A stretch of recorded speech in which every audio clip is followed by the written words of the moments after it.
गुजरात का चुनाव कार्यक्रम भी तय हो गया है। 1 दिसंबर 5 दिसंबर को मतदान होना है, 2 चरणों में मतदान होगा और इसके बाद में 8 दिसंबर को यह तय हो जाएगा किसकी सरकार बनी या फिर कौन सरकार में बना रहा, किसकी सरकार आई। ये सारे सवाल, क्योंकि सवाल इसलिए उठ रहे हैं, बीजेपी सरकार बचा पाएगी, आम आदमी पार्टी गुजरात में एंट्री कर पाएगी, कांग्रेस कुछ करिश्मा कर पाएगी। और पिछली बार जो थोड़ी सी चूक हो गई थी, 77 सीटें जीत पाई थी लेकिन बहुमत के लिए पर्याप्त सीटें नहीं आ पाई थी, तो क्या कांग्रेस पिछली कमी को पूरा कर पाएगी? क्या होगा ये तो अब 8 दिसंबर को पता लग जाएगा। लेकिन दिल्ली और पंजाब में मिली शानदार जीत के बाद गुजरात में आम आदमी पार्टी का कितना असर होगा, ये एक बड़ा सवाल चलने लगा है गुजरात में। क्या यहां भी चलेगा अरविंद केजरीवाल का जादू? क्या यहां बीजेपी को कड़ी टक्कर दे पाएंगे केजरीवाल? बहुत बड़ा सवाल है, जानने की कोशिश करते हैं ये सवाल कैसे पैदा हुआ है और इसमें कितना दम है।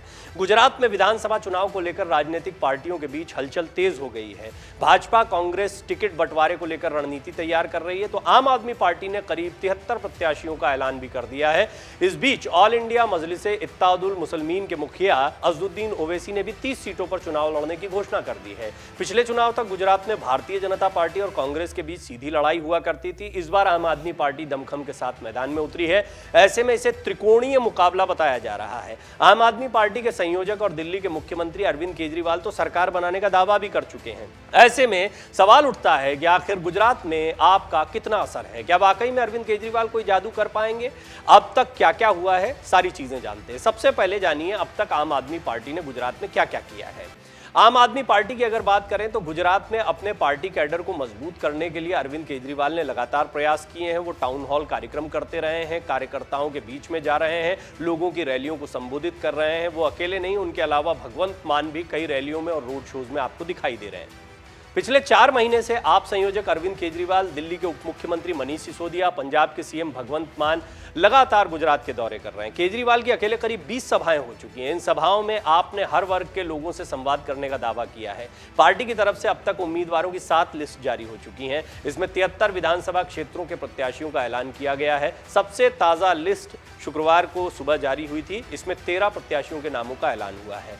मुस्लिमों को टिकट नहीं दिया गया, और क्यों नहीं दिया गया ये बहुत बड़ा सवाल है। वरिष्ठ राजनीतिक जानकारों का कहना है कि जिन 73 विधानसभा सीटों के लिए प्रत्याशियों का ऐलान हुआ उनमें करीब 65% सीटों पर भाजपा तो 35% पर कांग्रेस का कब्जा है। करीब 12 सीटें ऐसी हैं जहां मुस्लिम वोट निर्णायक भूमिका में हैं। इसके बावजूद अरविंद केजरीवाल ने इन क्षेत्रों से किसी मुसलमान को प्रत्याशी नहीं बनाया है। मांडवी सीट पर करीब 30% मुसलमान हैं। इसके अलावा भुज में करीब 31%, पाटन में करीब 24%, दाड़ली मणा में 50%, वंकानेर सीट पर करीब 33%, धोराजी में करीब 21%, जामनगर उत्तर में करीब 20%, मंगरोल में 29%, महुदा सीट पर करीब 24% मुस्लिम वोटर हैं। इसके बावजूद मुसलमानों को टिकट न देना हैरान करता है। राजनीतिक जानकारों का कहना है कि अरविंद केजरीवाल एक तरह का प्रयोग कर रहे हैं। वो जानते हैं कि केवल मुसलमानों का वोट पाकर वो सरकार नहीं बना सकते हैं। कुछ ऐसी ही कोशिश अखिलेश यादव की उत्तर प्रदेश में थी, कामयाब नहीं होगी। इसलिए उन्होंने इस बार चुनाव में हिंदू वोटर्स का साथ पाने के लिए हर तरह से कोशिश शुरू कर दी है। नोटों पर श्री गणेश और लक्ष्मी जी के फोटो लगाने की मांग इसी का एक हिस्सा हो सकता है। केजरीवाल जानते हैं कि मुसलमान अब समझने लगे हैं कि भाजपा को आप अच्छे से टक्कर दे रही है। ऐसे में मुसलमानों का साथ उन्हें आसानी से मिल जाएगा। इसलिए अब वो पूरा फोकस हिंदुओं के वोट बटोरने में कर रहे हैं।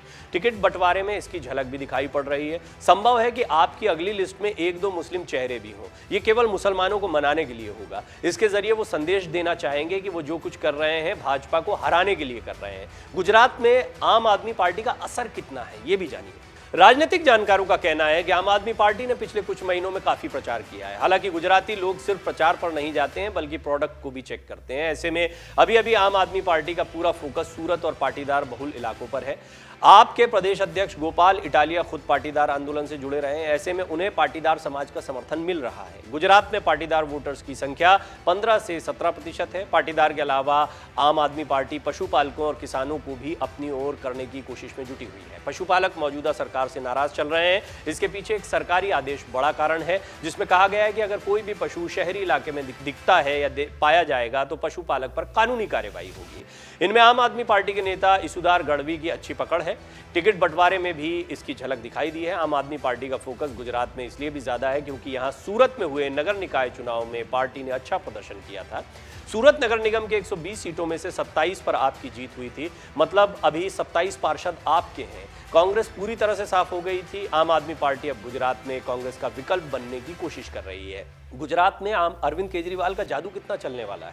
राजनीतिक विश्लेषक कहते हैं कि दिल्ली के बाद पंजाब में मिली बड़ी जीत से अरविंद केजरीवाल गदगद है, इसलिए वो देश के बाकी राज्यों में भी भाजपा का विकल्प बनने की कोशिश कर रहे हैं। जहां जहां कांग्रेस कमजोर हुई है वहां पर अपनी ताकत बढ़ा रहे हैं। केजरीवाल मुफ्त की योजनाओं को आधार बना रहे हैं। भाजपा की तरह सोशल मीडिया को उन्होंने अपना बड़ा हथियार बनाया है। इसके बाद भी फिलहाल नहीं लगता है कि आपका यहां ज्यादा प्रभाव पड़ेगा। हाँ, कुछ सीटों पर जरूर वो भाजपा और कांग्रेस को नुकसान पहुंचा सकते हैं, लेकिन फिर भी ये माना जा रहा है कि आम आदमी पार्टी इस बार गुजरात में दमखम के साथ चुनाव लड़ रही है, तो कुछ सीटों पर वो देखने को मिल भी सकती है। हालांकि आश्चर्यजनक रूप से कई बार देखा गया पंजाब में जीत सकती थी, मजबूत थी, सब माना जा रहा था, लेकिन इतना बड़ा क्लीन स्वीप मिलेगा ये किसी ने नहीं सोचा था। इसी तरह से गुजरात में बहुत उत्साहित दिखाई दे रहे हैं अरविंद केजरीवाल, लेकिन गुजरात की लड़ाई थोड़ा अलग है। यहां पर कांग्रेस को ही अपनी जमीन तलाशनी है, तो कांग्रेस के विकल्प के तौर पर वो बेशक अपने आप को खड़ा करना चाह रहे हो। अब भी बड़ी ताकत बीजेपी दिखाई देती, लेकिन क्या बीजेपी अब भी उतनी लोकप्रिय पार्टी है कि वो अपनी सरकार को बचा ले जाएगी, या फिर सीटों का बंटवारा कुछ इस तरह से होगा कि आम आदमी पार्टी के पास सीटें आती हैं, कांग्रेस के पास सीटें आती हैं, बीजेपी के पास सीटें आती हैं। ये बड़ा दिलचस्प हो जाएगा इस तरह का मामला, क्योंकि अगर किसी को भी बहुमत नहीं मिला तब तो सरकार किन्हीं दो पार्टियों के साथ आने से चल पाएगी, और तब क्या बीजेपी या कांग्रेस या आम आदमी पार्टी, कोई नया समीकरण गुजरात में देखने को मिलेगा, वो भी 2024 के पहले। इस बार के चुनावी नतीजे बहुत दिलचस्प होने वाले हैं। 1 तारीख, 5 तारीख, 2 चरणों में मतदान होना है। 8 दिसंबर को इस परीक्षा के नतीजे आ जाएंगे। यह भी पता चल जाएगा अरविंद केजरीवाल का जादू कितना चला। अगर आप ये वीडियो YouTube पर देख रहे हैं तो हमारे चैनल को सब्सक्राइब करें और बेल आइकन को दबाना ना भूलें। अगर आप Facebook पर ये वीडियो देख रहे हैं तो हमारे पेज को लाइक करें। डाउनलोड करें अमर उजाला ऐप और पाएं खबरें लगातार।